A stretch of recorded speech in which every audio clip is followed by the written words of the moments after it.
Well, in this video, we'll continue talking about spaces, subspaces, as well as other operations with them and with linear transformations. So last time we saw the definition of vector space and subspace, and we saw many examples. Rn and dimensional Euclidean space, its subspaces, spaces of functions. As we learned, it's somewhat harder to figure out whether a given subset of a function space is a subspace than with the same question for subsets of Rn.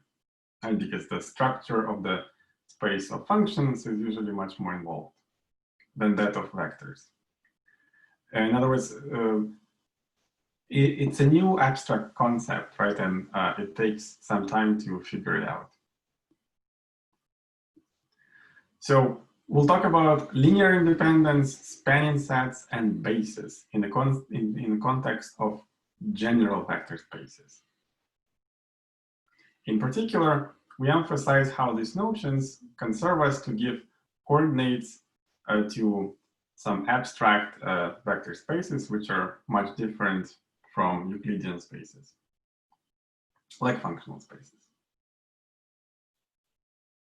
And in a sense, it will allow us to pretend that these vector spaces, they are just like Rn. Here's a reminder of the definition of the vector space.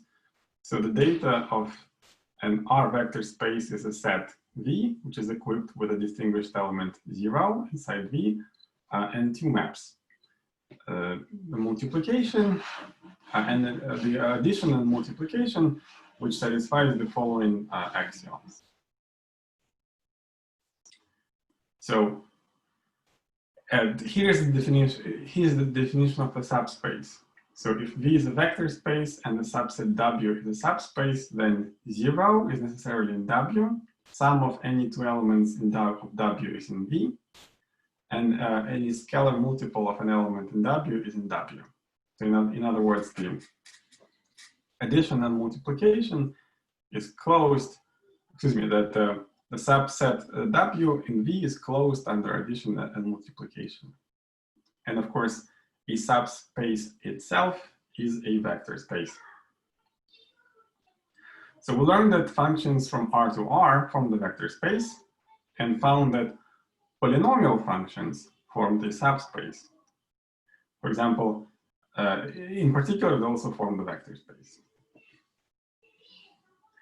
So let's denote with this symbol P all polynomials and Pn polynomials of degree at most n. Addition is easy. We can use the long addition. We can use long addition as we do for numbers, right? So just add coefficients with the same degree. Scalar multiplication works as well. And of course, there's a zero polynomial. Given a vector space V and the vectors V1 through Vn and constants C1 through Cn, we introduced the notion of the linear combination as the sum C1 V1 plus and so on Cn Vn, which lies in V. And the set of linear combinations of those vectors provides the linear span of the V, and linear spans are subspaces, more or less by construction, because so they're closed under linear transformation simply because we take them all. So we consider all possible linear combinations with all possible coefficients.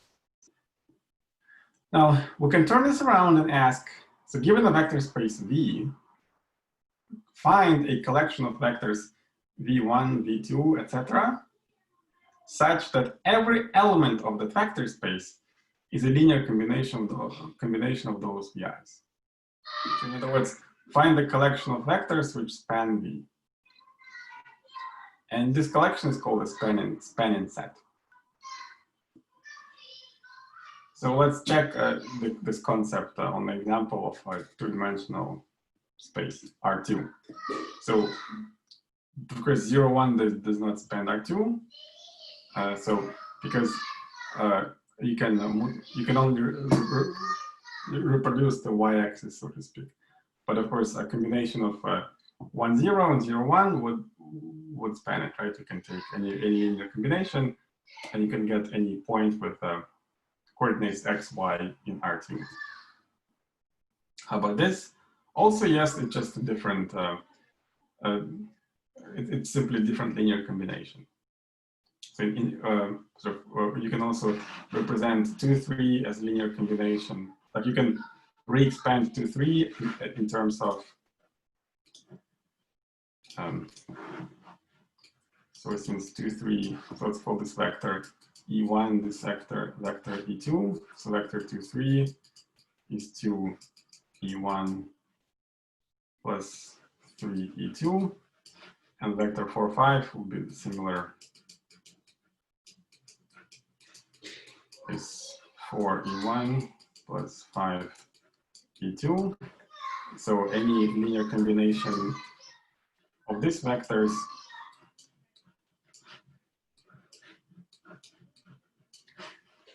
add them with coefficients alpha and beta would be some other linear combinations of vectors E1 and E2.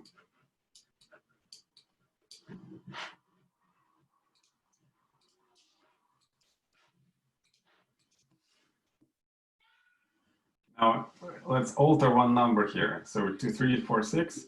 The answer is no, right? Because these two vectors are parallel to each other. Now let's take 3 vectors. We just add one more vector, and then yes, basically these two vectors are parallel to each other, so we can throw it away and just do the span, construct the spanning space by taking either one of these two and vector 1, 0. Now let's look at P2. So remember, P2 is the space of polynomial functions with degree up to 2. How about that? So the first, it's not even in P2, right? So it's not, this is not a quadratic polynomial, so that's not good. 1. Well, clearly it doesn't span P2, simply, well, there's no x squared. Same true here. We need a quadratic function here, but 1x and x squared, they provide a basis because they provide so the necessary linear combination, because every polynomial of degree at least 2 can be written as ax squared plus bx plus c. How about this? 1x plus 1, x squared plus 2x plus 1. Think about it. Pause the video if you need. Yes, indeed. So we can have any. It is true that this combination is the square of this one, but it doesn't mean that these vectors are independent, right? So if you wish, you can write it as you can rewrite those vectors as x, 1, x plus 1, and x plus 1 squared, and then you can denote x plus 1 with a new variable. So let's call it u, and this will be u squared.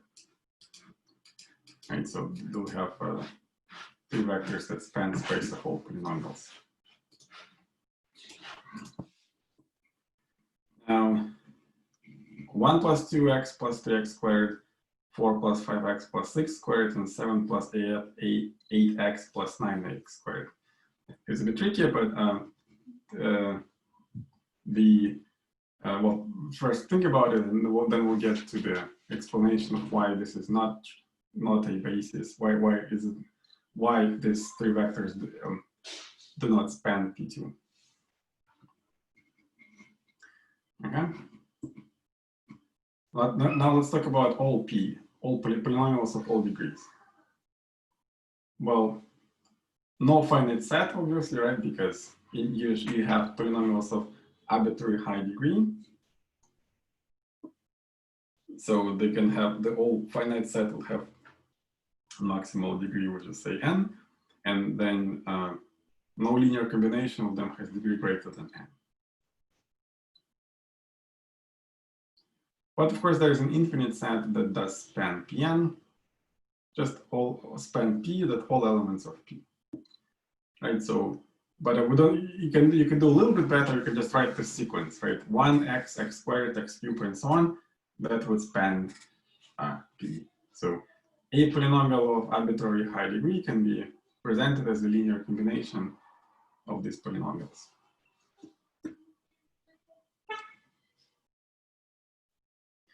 Let's recall the definition of linear independence. So vectors v1, v2, and so on in the vector space V are linearly independent if none of those vectors is a linear combination of the others. Or in other words, the only linear combination which is equal to 0 is a trivial linear combination. So we already talked about this in our end. Okay, so set V is linearly independent because there's only one vector unless it's equal to 0. So any non-zero vector represents itself a linearly independent set. So if V is linearly independent, then it means that there is that means that there is some constant a not equal to 0 such that 0 is equal to a times v, so here's a 0 vector times v. And if a is not equal to 0, then we can divide by a, and then according to one of the axioms of the vector space, we have that the anything times 0 is 0, and so therefore 1 over a times 0 is equal to 1 over a times 0 times 0. You can play those things. So 0 vector is equal to 0 vector multiplied by that. And on the other hand, v is equal to this. Right, so 1 over a times v is equal to 1 over a times v equal to 1 times v is equal to v. So the only way that it happens is as v is equal to 0. Okay.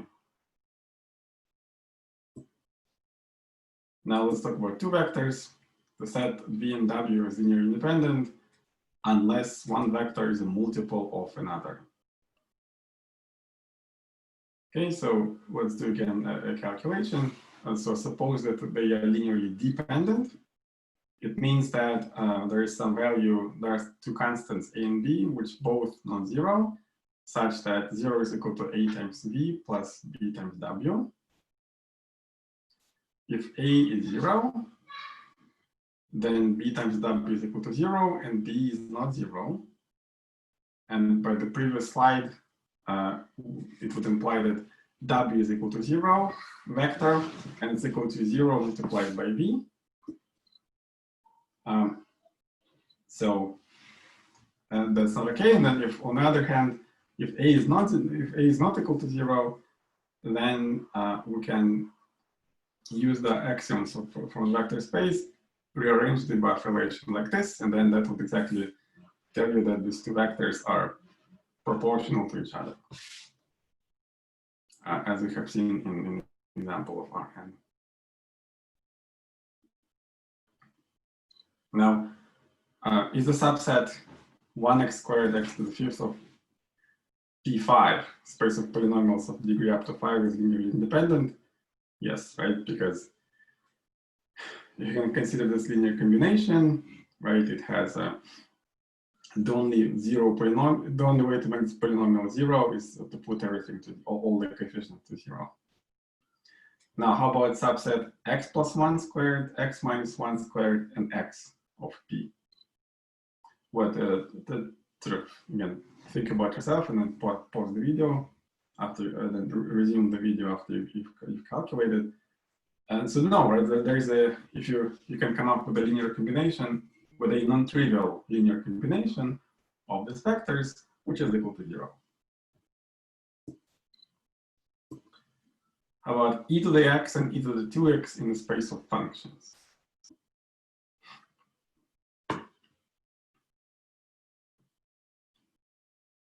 Is it the independent set? Right, and it is so because, well, if one would be the multiple, if it would not be, if these two vectors will not be linearly independent, so they will be dependent, then one should be a multiple of another, right?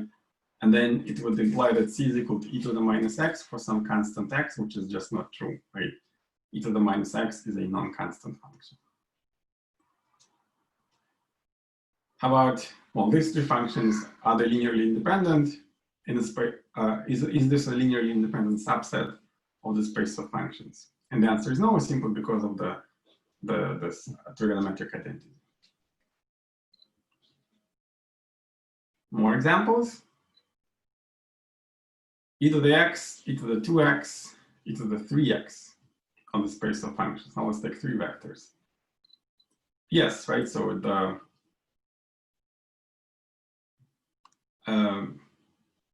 we won't have to do this kind of things until we start talking about differential equations, but there's a hint how to do it. So basically, suppose that this is true for some constants a, b, c, which are not equal to 0.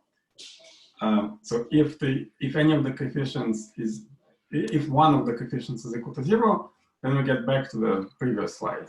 Right? So say c is equal to 0, then we have two vectors e to the x and e to the 2x, and then we can conclude similarly to what we had before, that these are linearly independent. Now let's take a derivative, right, of this linear combination. So we get this formula, a e to the x plus 2b e to the 2x plus 3c e to the 3x. So if this is equal to 0, then the derivative is also equal to 0. And then we can subtract one equation from another, right? And you can get b e to the 2x plus 2 times c e to the 3x is equal to 0. So b and 2c are just some constants. And again, by rearranging terms, you can, if you assume that these two vectors are dependent, it would imply that exponential will be equal to some constant, which is a contradiction, because exponential is a non-constant function. And yeah, so when you take the differential equation course, you'll be, if you have a linear differential equation, then these exponentials will be a natural choice of the basis in the space of solutions of this linear equation. Okay. And then we'll talk about this later, depending on time, depending on how much time we have. So I've been throwing, so we talked about, I mentioned bases before, we talked about bases in terms of Rn. Now let's talk about them for an abstract vector space. So a subset of vectors, v1, v2, and so on, of a vector space is a basis if it is linearly independent and spans V. Right, so vectors e1, e2, e3, they form the so-called standard basis for R3. Vectors 1, x squared, they form a basis in the space of polynomial functions of degree up to 2. And they span. And they're linearly independent.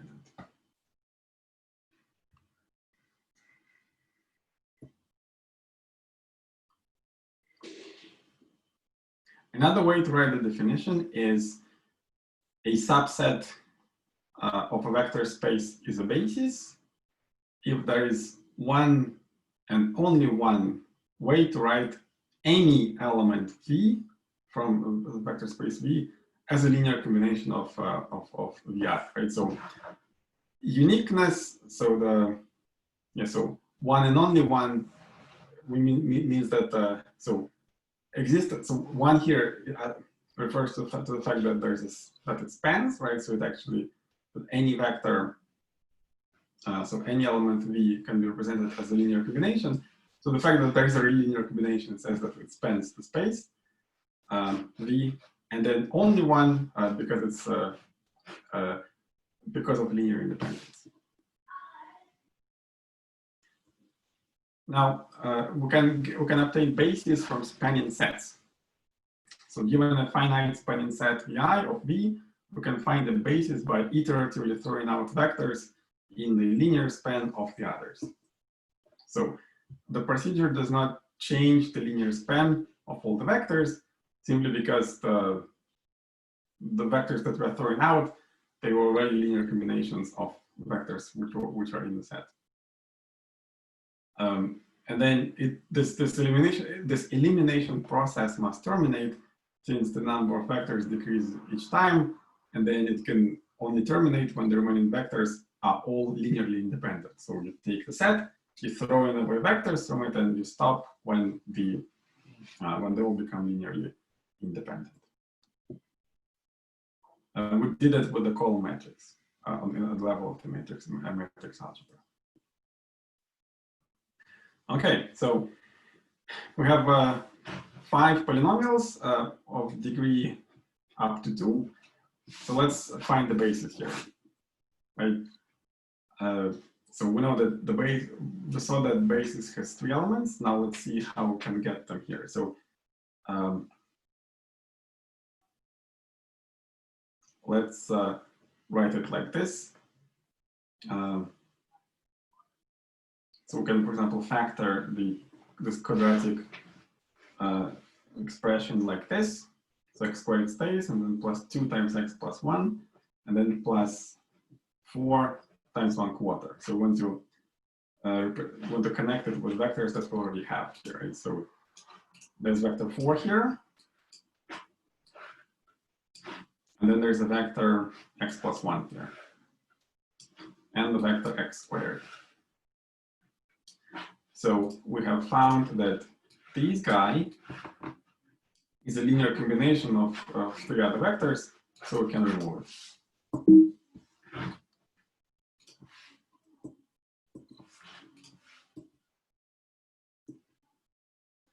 So it's gone. We have 4 vectors left. Okay, now let's do 4x plus 3. So 4x plus 3 is equal to 4 times x plus 1 minus 1/4 times 4. So again, we were able to represent this vector as the linear combination of 2 vectors from the set, so we can remove it. And then we're left with 3 of them. Right, and that's the basis. They are linearly independent, right? Because it's polynomials of degree 0, 1, and 2.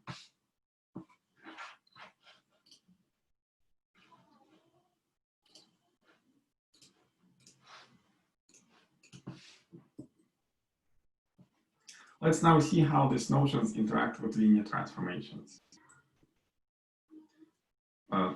It's a quick recap of what linear transformation is. So it's a map from V to W, which satisfies this relation for every 2 constants in R and every 2 vectors P and V prime in P.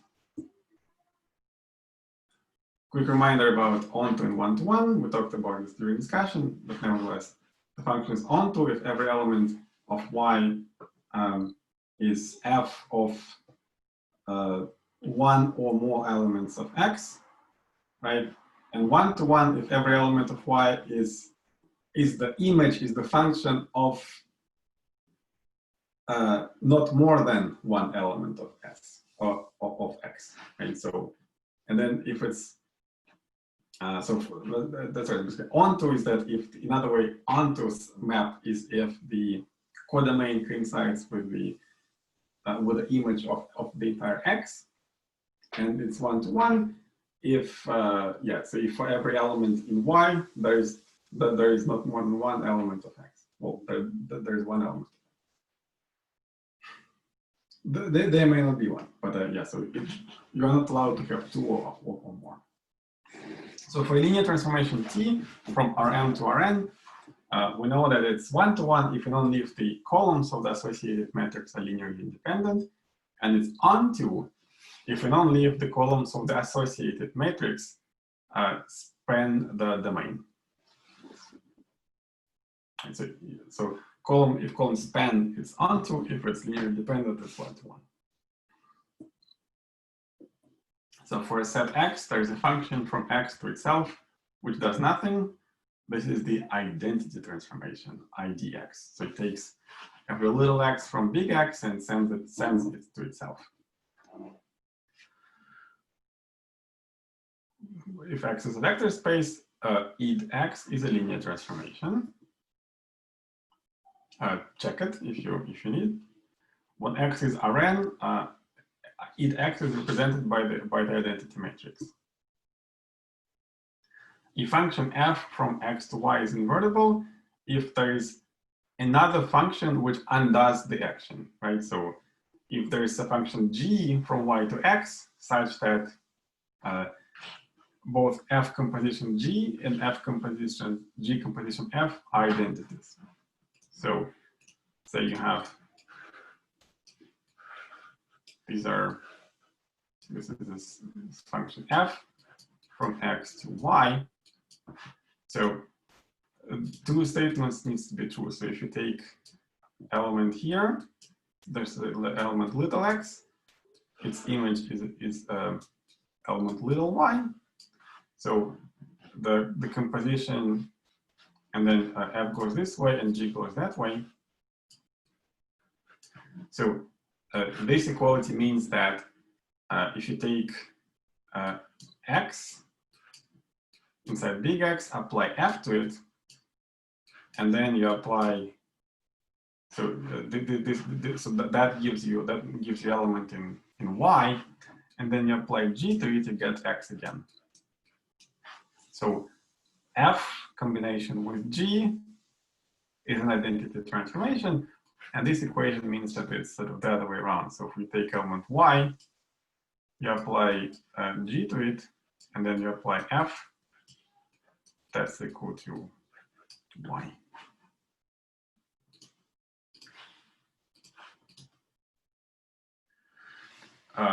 The similarity of the definition, because it's similar to the definition of invertible matrix. So when x and y are vector spaces and f and g are linear matrices, then we're asking if they're matrices to multiply to get the identity matrix. Now, if, as we can see from the definition, as with matrices, if f has an inverse, then it's unique, and we write it as f with a symbol f to the -1. A function is invertible if and only if it's on one-to-one and onto. So let's see how this works out. If f from x to y is invertible, then it's onto, right? So for every y in big Y, we have so what we call g on the previous slide. We can now call it f inverse. So f inverse of y, and then you apply f again, you get y. And so clearly that's onto, and it's one-to-one because for every x, you have f of x is equal to y, and therefore from here you can rewrite this as x equals f inverse of y, which is f of x. So it's f inverse of y. So there's only one such x. So that was the if condition, and only if it's if function f from x to y is one-to-one and onto, then for any little y from big Y, we have a unique element x from big X such that f of x is equal to y. And now we can just construct the inverse function from y to x by assigning to y the unique value of x such that f of x is equal to y. So that's more or less given to you by construction. And of course, it's inverse more or less by construction. The inverse of an invertible linear transformation is again linear. So consider some linear transformation T from V to W, and its inverse T inverse, which goes from W to V. Consider the application of T inverse to a linear combination of two vectors from W, W1 and W2. Now, remember that W1 is an image of some vector little v that came from V, so we can write it as T. We can write W1 as T inverse of W1. So we have T of T inverse of W1 plus C2 T of T inverse of W2. which is equal to now. There's a typo here. There should be C1 and C2, C1 and C2. Right. So because it's a linear operation, we can move C's constants inside the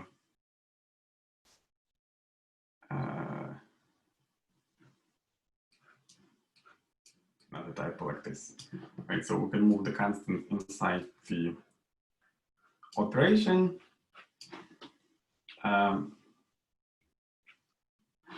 And then we apply T1, T inverse of that. So T inverse of T of, sorry, it's the other way around. It's the, everything's fine, right? So like we move C1 and C2 in here. So there's a big parenthesis here, right? So it's like that. And now T inverse of T is identity. So we have this expression C1 times T inverse of W1 plus C2 T inverse of W2. So therefore this transformation is linear.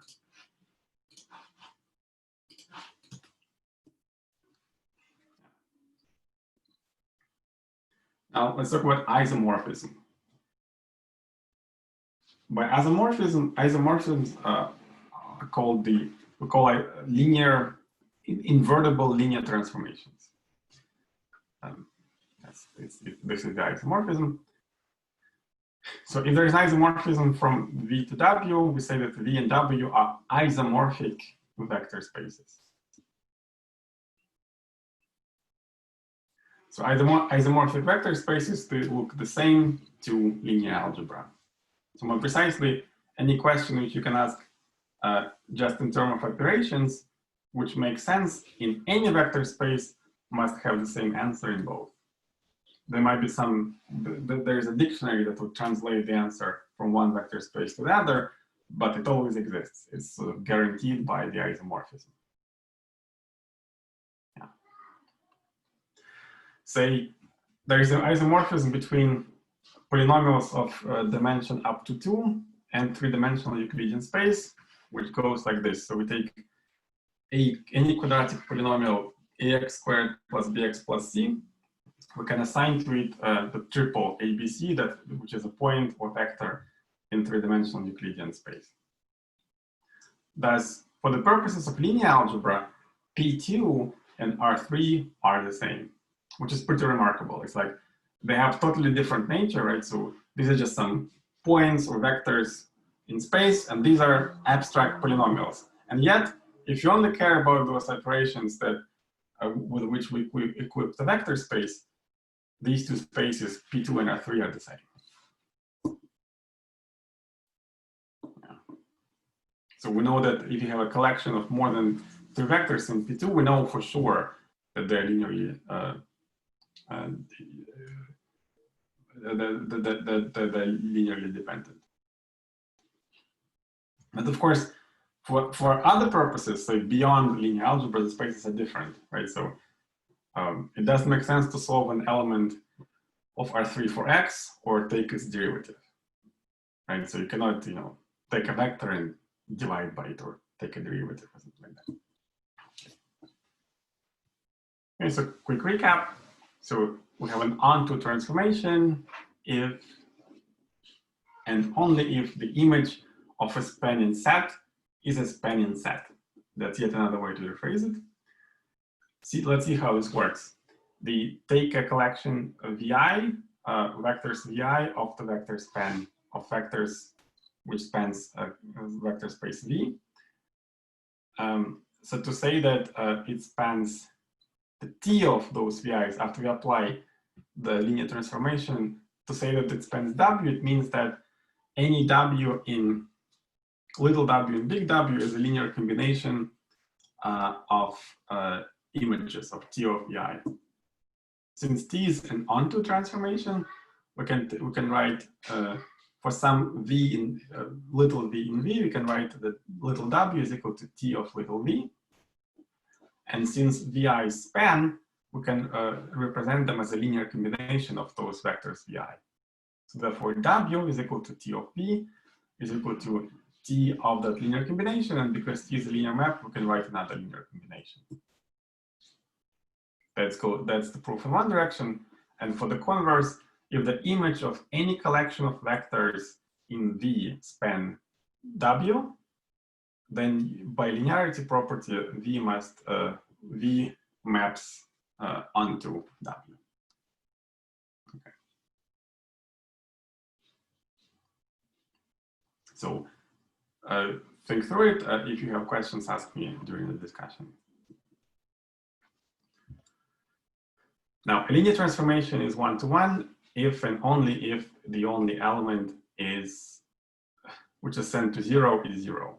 Right? So in other words, if the kernel of the map is 0, or the null space of the map is 0.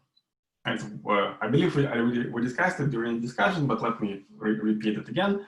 So T is one-to-one if every element of W, big W here,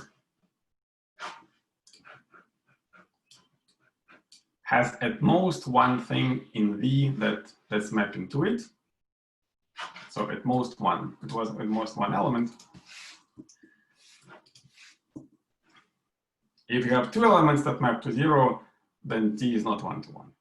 So, and conversely, the other direction, suppose vector 0 maps into 0, and then T of V1 is equal to T of V2. So 0 is equal to T of V1 minus T of V2 is equal to T of V1 minus V2, and then implies that V1 minus V2 is equal to 0.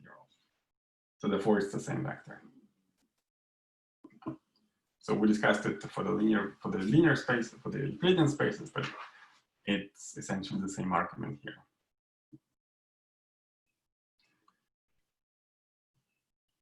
Okay, so then linear transformation T from V to W is one-to-one if and only if the image of linearly independent vectors are linearly independent. The proof: take VI's collection of VI's vectors in V. So they're linearly independent, but their images in W are not. Assume that it's false. If it's false, then there is a non-trivial linear combination of images of those vectors, which is equal to 0. So by linearity, we can dial it back. So T of, if this linear combination is equal to 0, then T of the linear combination is equal to 0. And by independence, the thing is not equal to 0 because those vectors are linearly independent. And by the previous slide, T is not one-to-one. Proof backwards, conversely, if T is not one-to-one, there is some non-zero vector V such that T of V is equal to 0, right? That's the linearly independent set V is sent to the linearly independent set 0, which is a contradiction. Okay, so that's it for this video. I'll see you in the next video.